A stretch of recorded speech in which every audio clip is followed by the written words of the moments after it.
Hey everybody, it's Rajesh here. Intane here. Welcome to our podcast, Baskets of Knowledge, Chats with a Difference. In our podcast, we invite guests from around the country and around the world to talk about how they got to where they're at the moment. It's about a journey, it's about an experience, it's about their life. Kia ora koutou, everybody. Welcome to another episode of Baskets of Knowledge. It's cyclone weather here in New Zealand at the moment, but hey, that doesn't stop us from recording a podcast. Tana can't join us today, but as always, I want to share what I've put into my basket since we last spoke.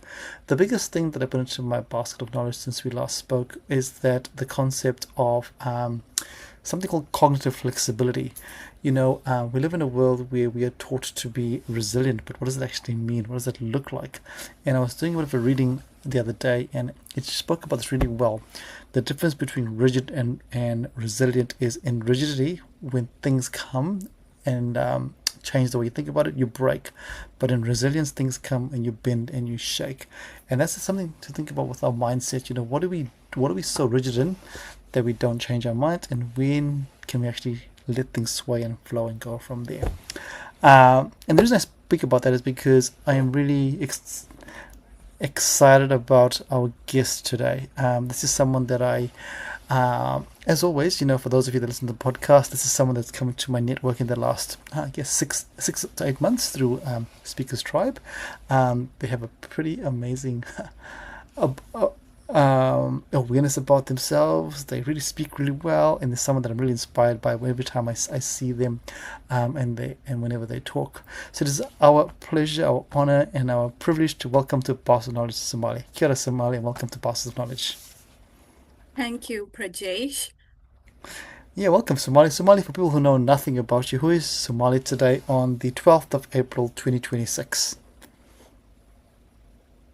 As today, I would say the best accomplishment that I have done is being a mother for a 4-year-old son. And also, apart from my family life, I'm also a very passionate human-centered data storyteller. What I do is I help organizations to use data and AI in a ways that you still feel human and practical and meaningful.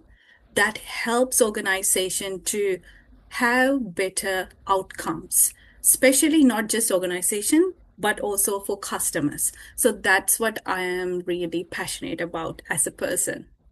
I love that you have the two hats there. Your hat as a mum, which is all consuming and the best kind of hat you can wear in your life, and also the leveraging of data as a storytelling tool, and that's pretty relevant today because Somali, with the world of AI, how do you find AI is and the human side? How do you find that happening in your world? I think that's basically the talk of the town. AI is going to replace humans, and there's a lot of negativity behind it. And people actually feel overwhelmed that they need to learn AI, and we have seen it everywhere. So I am a person who works in data and AI very close to heart. And let me tell you, how I see as a futurist is that AI has a capability to automate most of the tasks that you do, but it's still far behind trying to be what a human brings to the table. And also what you can use AI is to really augment your capabilities. And by automating those tasks, which are very much in small nature, you can actually unlock your potential. And let me give you an example from my life. When I would say 6 months ago, when I was part of my role, I've been asked to create an agent, which helps to kind of mimic the work that I do. And that really was a great, interesting choice because I need to validate this agent whether he's actually capable of doing what I do. Interestingly, I had that feeling, oh, I'm actually validating something that's going to replace me. Am I in the best interest of heart? Um, well, I did some testing and I found out it's hallucinating, it's not there yet. And that kind of questioned me about, am I going to compete with the machine? Or what do I bring as a human? And that's where I felt maybe I need to focus on my gift. My natural gift is the storytelling, and also being able to connect it with humans. We often think if you have data, you can make a decision, but it does not happen like that in world. The decisions often carries, if you looked into decision makers, they often carry something called confirmation bias. They already have figured it out how to make a decision. So what data brings is very much small space to that. So you have to deal with a lot of biases and heuristics when you're dealing with decision making, although data can help you. And to answer your question, as a person 6 months ago, I was afraid I might lose my job. But if I looked into right now and I listened to how the AI and industry is heading, what I'm hearing from the senior decision makers, people like chief decision makers in the industries in very well-known organization.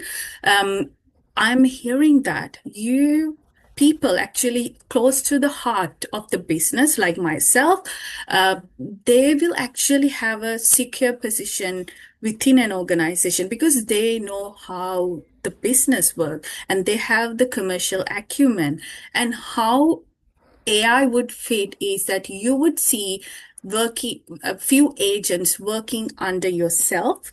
So basically, you get to augment your capabilities and you can automate the repetitive task instead of having, I would say, people who is working um, under you, you will have agents, and they actually increase these people who would have that capability, who's able to leverage AI. So basically, you need to improve yourself to use AI. That will give you an advantage, but AI cannot take away the component of being a human, empathy, better judgment. They are very valuable skills. And what I love about that, Somali, was your lived example. You know, we all hear these stories. You read the media, and if someone is not educated in this space, they just believe exactly what you just said. Oh, AI is bad. It's going to take over our jobs. But someone who's at the front end and is seeing it every single day. You know, I love the way you put it. That, hey, it's going to be a tool. You know, like we have a hammer, we have a scissors pocket army knife in our tool set, and we Yeah. just use it whenever we need to use it.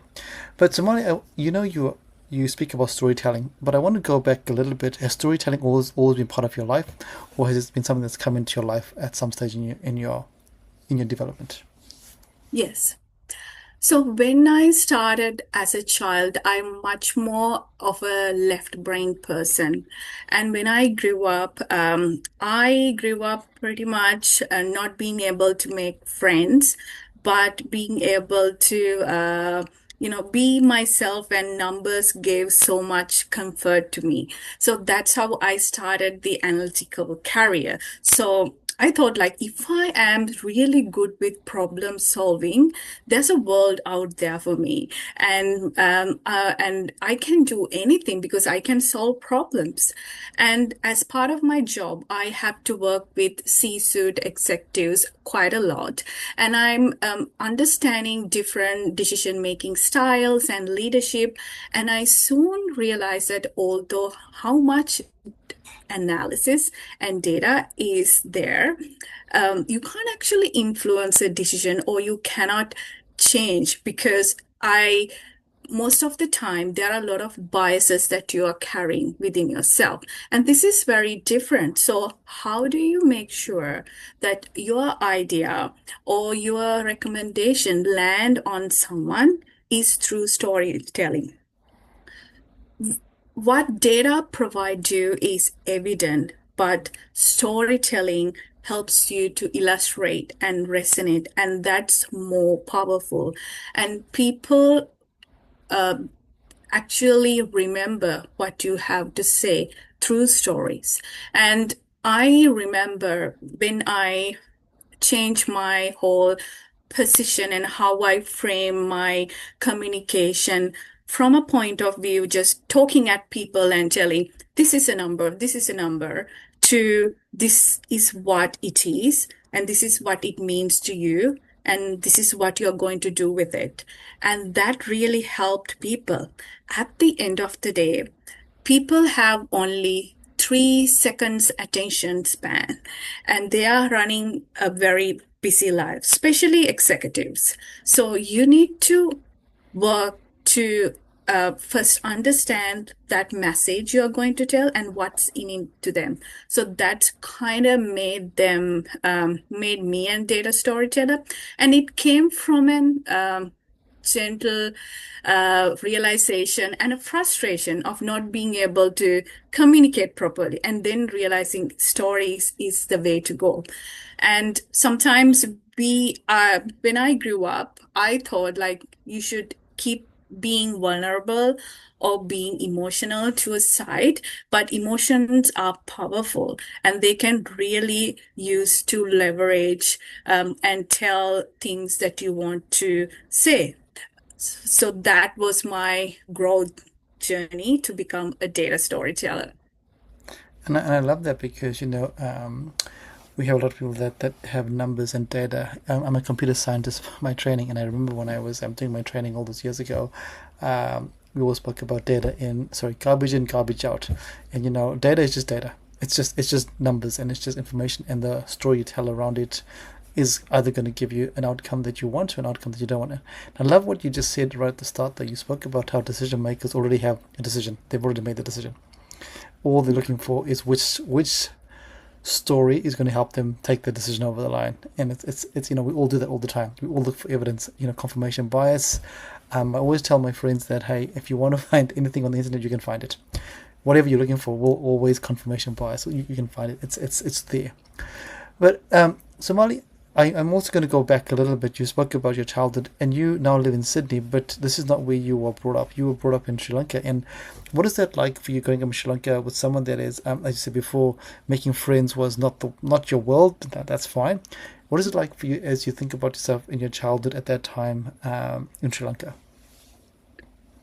So as a child, I consider myself someone who is shy and quiet, and I would say definitely a teacher's pet. I had a hard time making meaningful connections, and because I was shy, I didn't know how to interact with people, and people always perceived me in such a way that oh, she is very quiet and she doesn't have a social life, and make me really stay behind from other kids.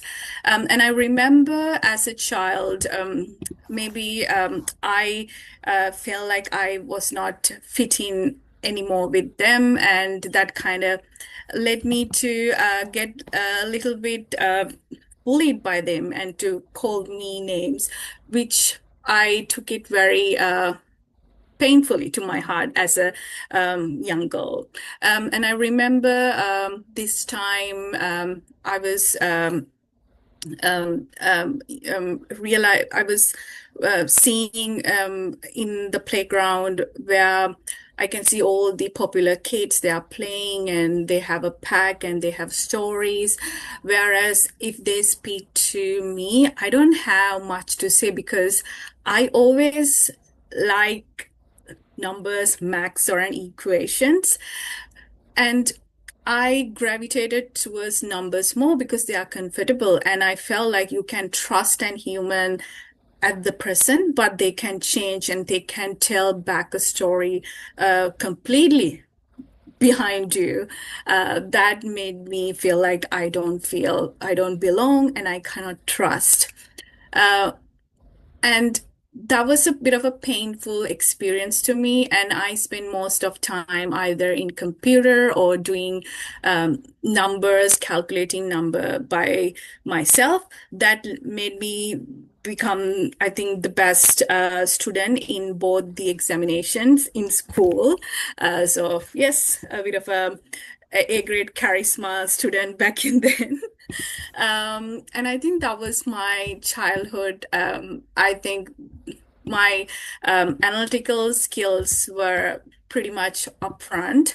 And then I realized the reason why I couldn't connect with people because I also don't want to be vulnerable with anyone. I don't want to live in a box and I don't want people to judge me. And I think it's my Asian upbringing as well. And then I started really opening up and really finding meaningful connections because sometimes the problems or the pain that you have gone through life, if you can connect with someone else on the same level, they are not that much different. And you would actually bring more into understanding about that human through that lens. So being courageous and vulnerable is something I learned as a skill set. And being a practicing data scientist, that was something I'm so passionate about, that human side of decision making and connection. And I love how this is circled right back to when you introduce yourself as a human centric person.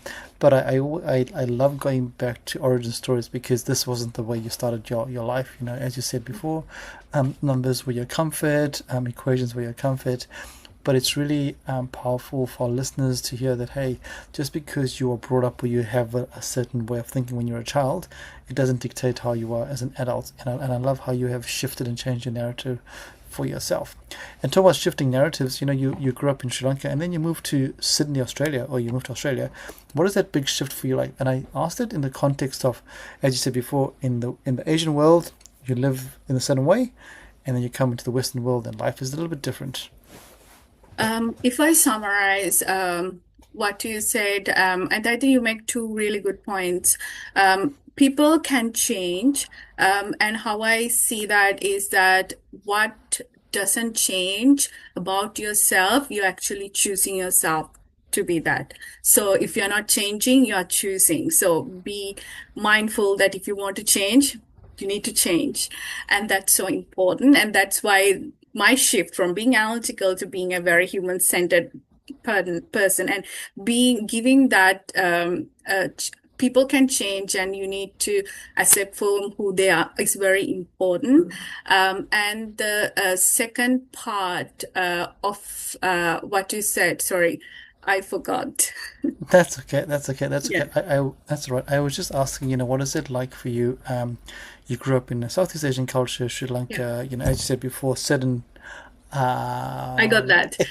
yeah, Yeah, I have a really good analogy. For me, moving from Sri Lanka and from moving to Australia, where my parents were very helpful with every step of way, and to move in here, I felt like I am microwaving samosa because you are looking good outside, but you're exploring in like exploding in your head because there's so much changes happening right now. So everyone says Australia is like land of no worries, mate. But for a South Asian person who is coming from here, you have a lot of barriers to face with. For example, you have language barriers. Like, yes, I've learned English whole my life, but I still do not understand what they're saying because it's a different pace and the articulation is wrong. And I also remembering just going totally deaf when someone speak for a few months. Although I was very fluent in speaking English, and also visa worries and everything was very. job, you need to find a job, all of these things keep coming into you. So it's very overwhelming. And I think the best way I can remember, if I can uh, give an analogy, I can remember I'm going to Woolworth checkout machine. And it was my first time actually exploring the checkout machine. And I can remember that every time the machine was asking, unexpected, like I had a very tired day after work. And I can remember it was like, it started when you put too much things in the machine, it will tell unexpected items in the bagging area. And I was thinking, oh, that truly resonate what's going on in my head, right? Like there's so many unexpected items. Like, is this machine is speaking my mind right now? And it will usually ask, like, please take the last item from the machine. And I was like thinking to myself, like, which item should I take? Like, there's so much overwhelming. I have to, find my place and everything. And I'm being a girlish person, and I'm being, pampered my dad all the time. And I kind of little bit struggle with that, trying to find my own feet. And how I change the perspective is that it's okay to be a little bit dependent on people and get the support. Like you don't need to be strong and have it together. And what really helped me was that finding the right community, and meeting the right mindset of people. So people like Speakers Institute to help with my communication and my articulation really helped. And I also work with Toastmasters, have that same professional development and mindset. Sometimes if you don't reach out, you don't actually find that support. So, being a person who always was a little bit have it all together, I had put my guard down and ask for help, and also, acknowledge that I feel lonely sometimes, and you need to connect it. So, I think as a immigrant, you would feel the same, like you have lost your identity, you don't have your people.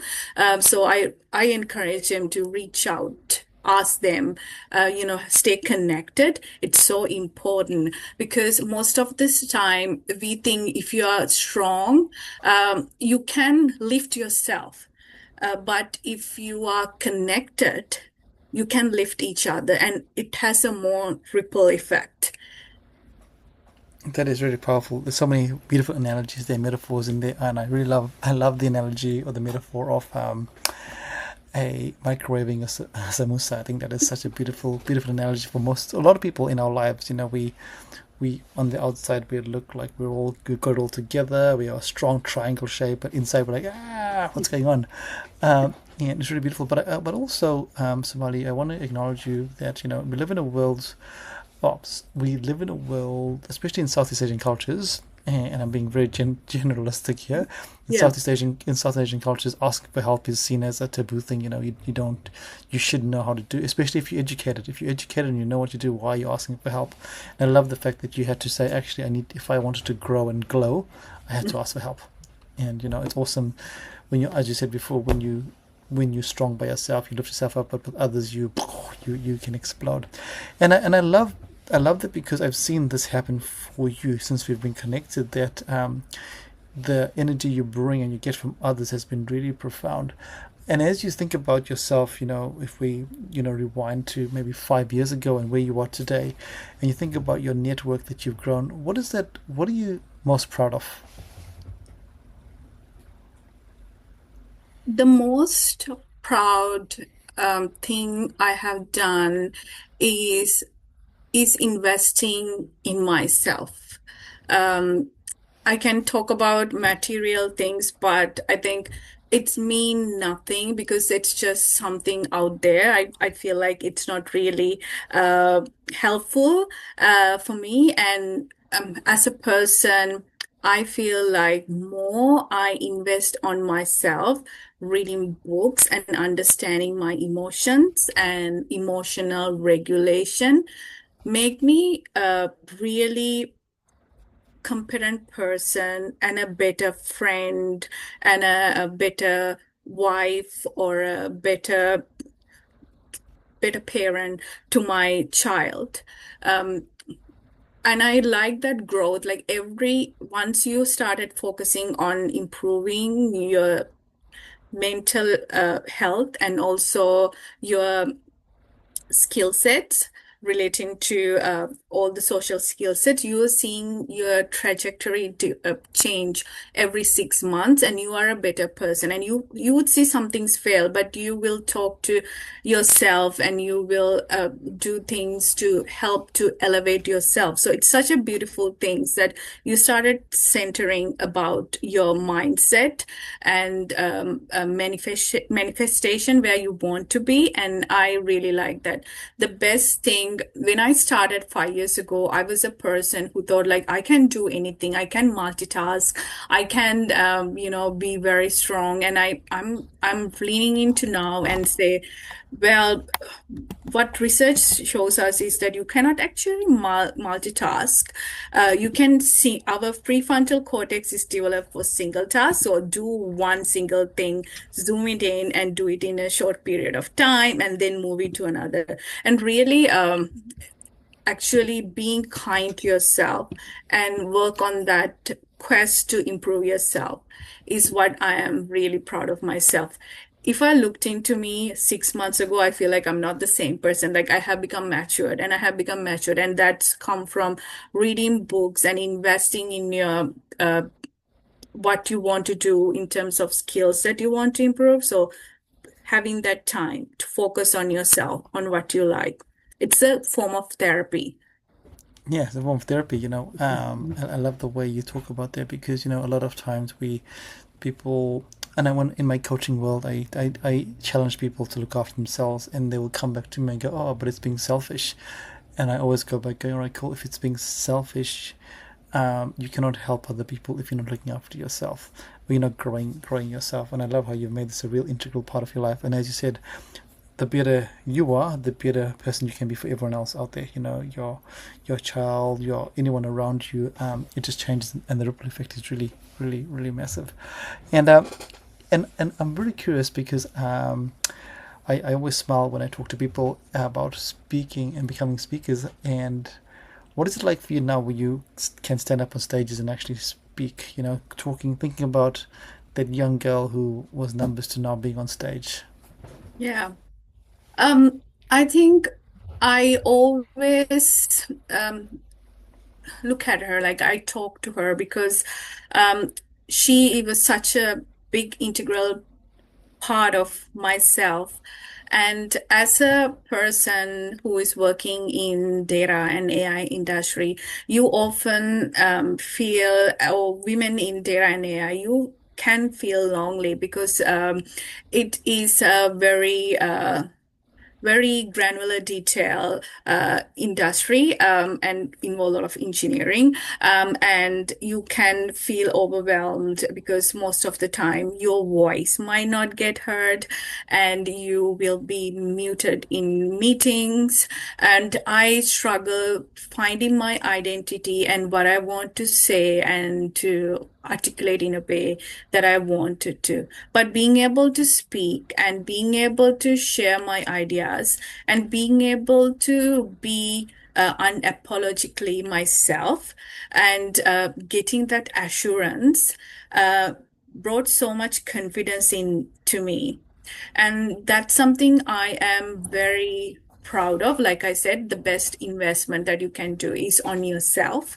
And if I looked into myself and anyone who is in my position and I see it in industry, sometimes feminine intelligence could be very different to someone who would be like more assertive or authoritative. It comes in a feminine intelligence come in a more affirmative and very supportive way, and that's all right. And you need to acknowledge it and embrace it and really help other individuals who is going through the same experience. They are where they feel muted from the conversation, where they feel like they don't belong in the rooms.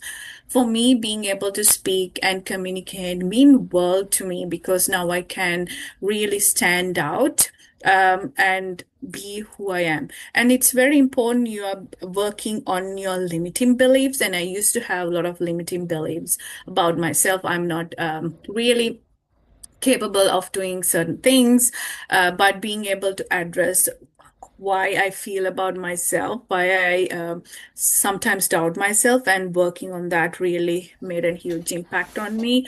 And whenever I see another person who is working and who is going through the journey as I am, I would love to support and mentor them because I know what it feels like when you start like a junior data scientist and you feel so overwhelmed. Everyone is talking tech all the time, and you might have a different thing.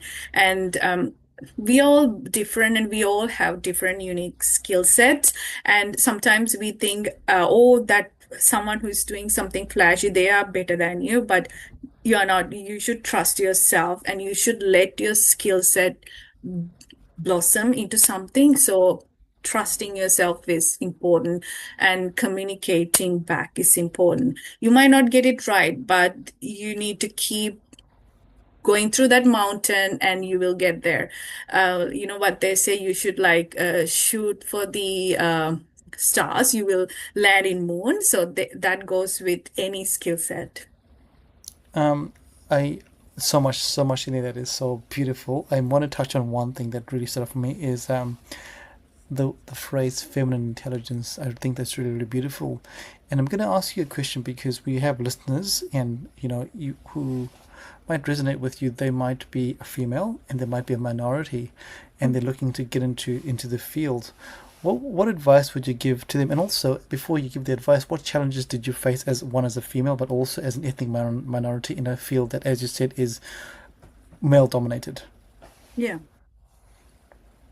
It's definitely challenging in various aspects. You would say you are in a new country and you're in a new industry and you have just changed your careers.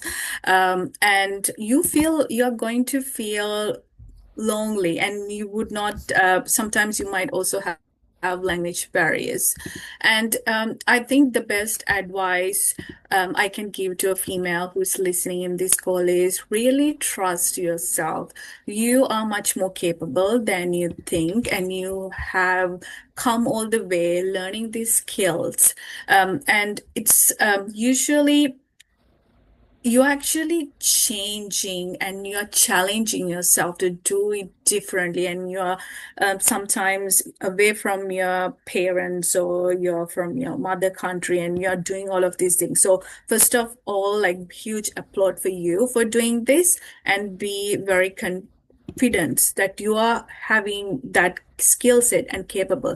That confidence can reflect a lot back at work. And sometimes the biggest challenge I faced was that when I work with some individuals, you get muted in conversations, like your voice don't get heard. And one of the important things I would encourage is like building your portfolio or building your credible work.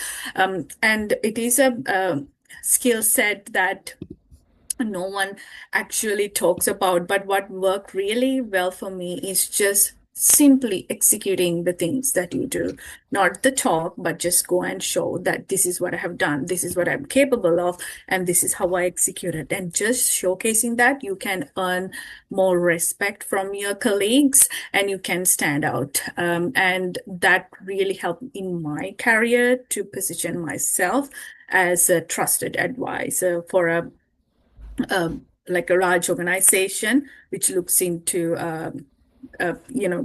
health patient data. And that was so important. Sometimes the best thing you can do is execute. I love that executing, and I love it. You're keeping it real there because we've got to keep it real. We live in a world where yes, there's our dream, but also the reality, and how do you dreams don't come true unless you execute. So I love the way you've said that there. Somali, you're a very busy person. How do you look after yourself? What do you do for fun? For fun, I would say I I like to spend my time with my son. He is I used to have different hobbies like swimming and going for road trips, and doing hiking was my favorite thing to do. But after I had my son, he was my best playmate, and I really like to spend time with him because he's just 4 and he is so much playful. And one of the things that got me into speaking is the fact that he was little shy on speaking as well. And I was thinking, if his mom can speak well, then he will also have to speak well. So that got me into speaking as well. And spending time with him, playing with him is my definitely the best hobby that I can think of.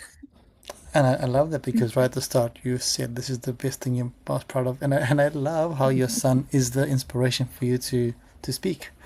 And I love that you pushed yourself into that area, which is really beautiful to hear. And also beautiful. Just before we started, you shared that today is Sri Lankan New Year, and what I would love to know about is, as someone that lives in Australia now, and obviously you have a fantastic cultural background. How do you find it keeping your culture alive, and also for your son, I guess, keeping your culture alive in a country that is very different to where you come from?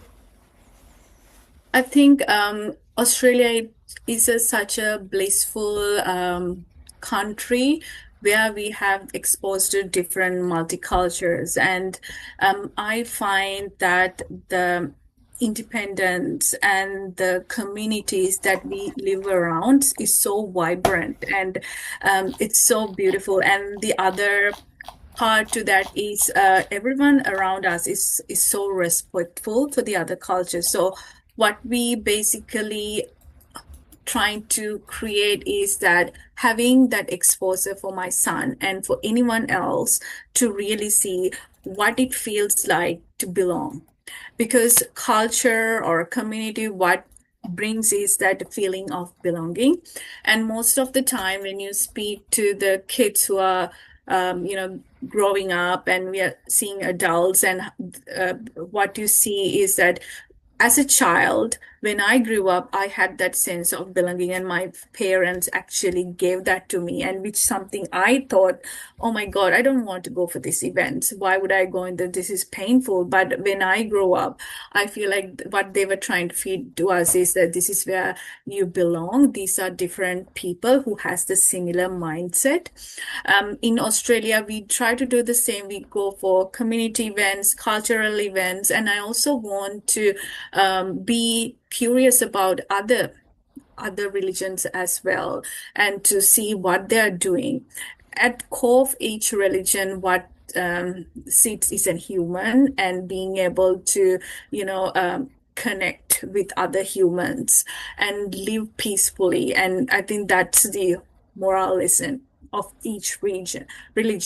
And that's what I want to share with my son, and to, be respectful for everyone, because every religion has lived hundreds and hundreds and years, and they were form of connection. Because if we had food and water and we were just humans, we wouldn't be happy, right? And that's why they were there. Two things there that I really enjoy is the fact that you use the word belonging. In a world that is so connected by our devices, Hmm. we are super alone, and it goes back to right what you said right at the start, is the human centric, and things like religion, culture, things that connect, make you feel as part of a community, and belonging, which is really, really powerful. And the second thing that I really love is how you are so curious and interested in how different cultures and different religions also operate, because at the end of the day, there's no right, there's no wrong. We're all people, and and again, increasingly, if we circle back to the world of AI, increasingly, if we think about the world of AI doing what it's doing, if we forget about the human side of things and the belonging, we get lost. Yeah. I think to your point, AI is something that emerged, I don't know, 5 to 10 years ago, but culture was there for tens and thousand years ago. And we know there's a famous saying called Culture Eat Strategy for Breakfast. And it goes into saying that although you have like an AI strategy or a strategy overall, it will not last if you do not have a proper culture because it's very embedded to humans. And that's what happening with AI as well. So if you looked into the stats, I would say close to 90% of the AI projects they because fail because they cannot either generate ROI from that or they have an unclear business requirement or they cannot connect it into to a business outcome.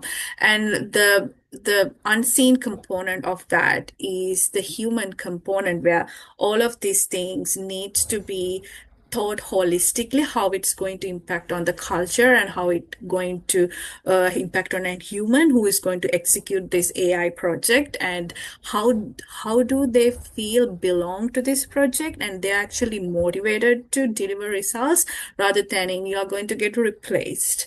And that's a very integral part and it's almost like unsung hero of everything that we do, the culture. What a great saying. You've dropped some crazy, awesome one-liners here today, Somali. Culture eats strategy for breakfast. And I think we need to remember that there. And culture comes from people. It's all about people. At the end of the day, it's all about people. Somali, you have a lot of passion about a lot of things. And if I was to interview you or you jump on the podcast in a year's time, what is something your vision that you're looking to grow in the next 12 months, I guess? For me, my vision is to really I have a lot of things that I have observed about decision making, data, and the human lens.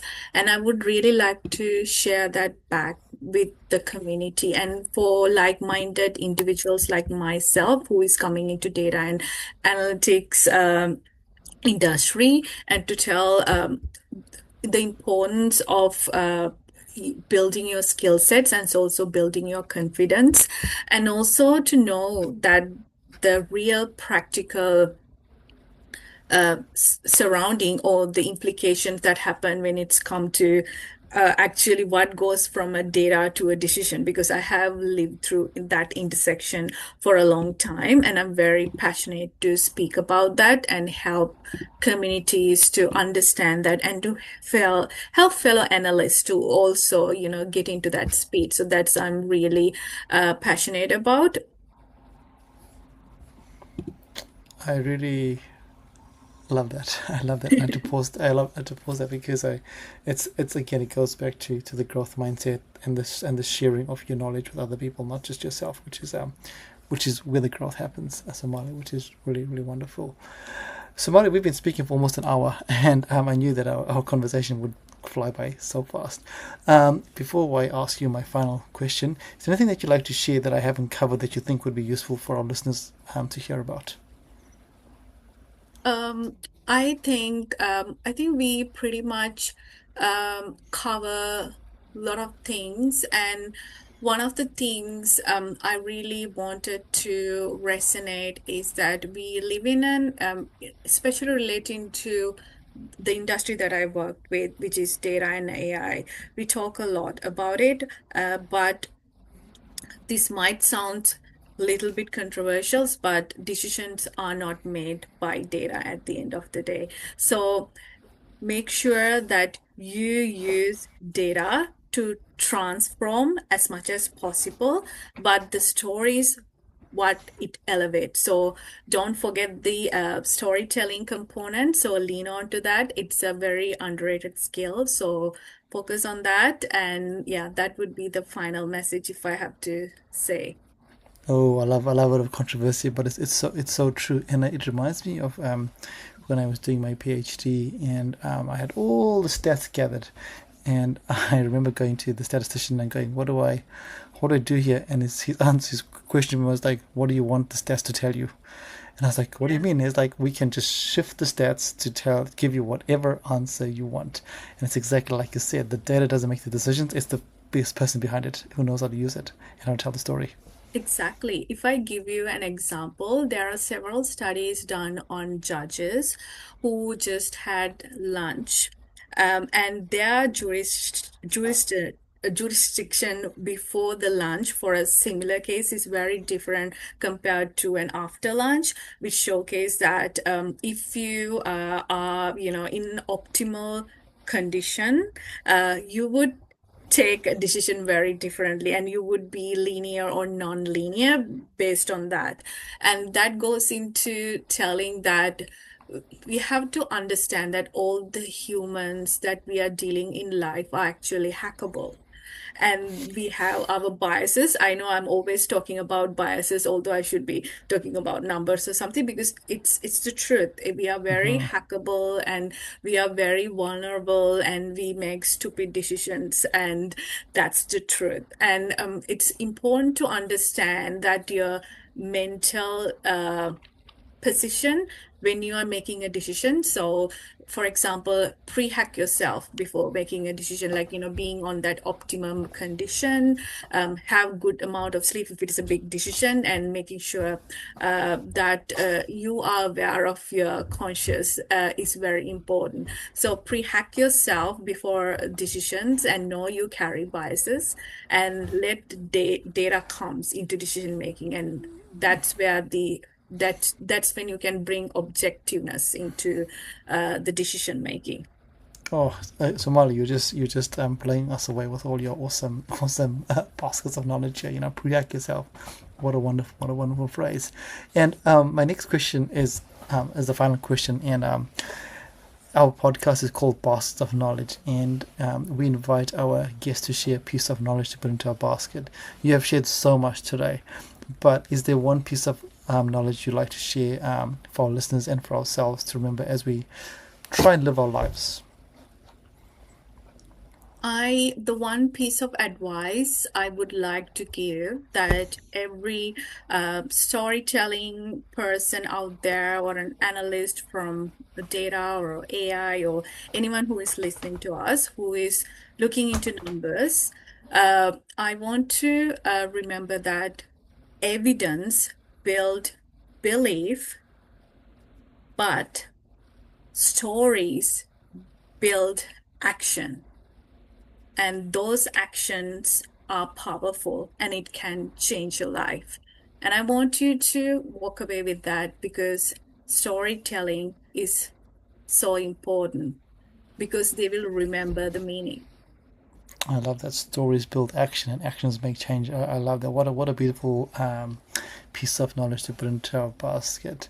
Somali, it is my absolute pleasure of having you on the podcast. This has been amazing. You've shared so much here through your life stories and your experiences, but also for our listeners, you've shared some really practical pieces of advice that they can use in their everyday.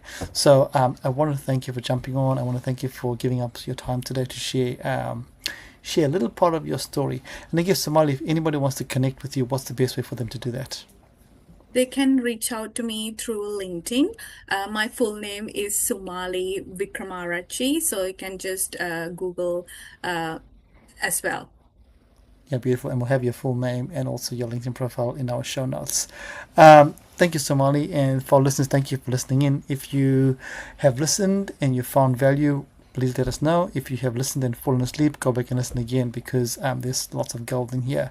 And as we close our podcast, Somali, again, thank you for jumping on today. For listeners out there, don't forget to find a reason to smile every day. Don't forget to put something into your basket of knowledge. And as Somali said, don't forget that stories build action. So think about the stories that you want to share, or the stories you tell yourself, to change and build that action. Till next time, Kakiti already. Bye. Peace. Thank you. Thank you for listening to Baskets of Knowledge. Yeah, we hope that you found something useful to put into your basket of knowledge. And as we said before, remember to put something little into your baskets of knowledge every week. And as always, feel free to like, comment, and share this podcast. Thanks, everybody. Bye.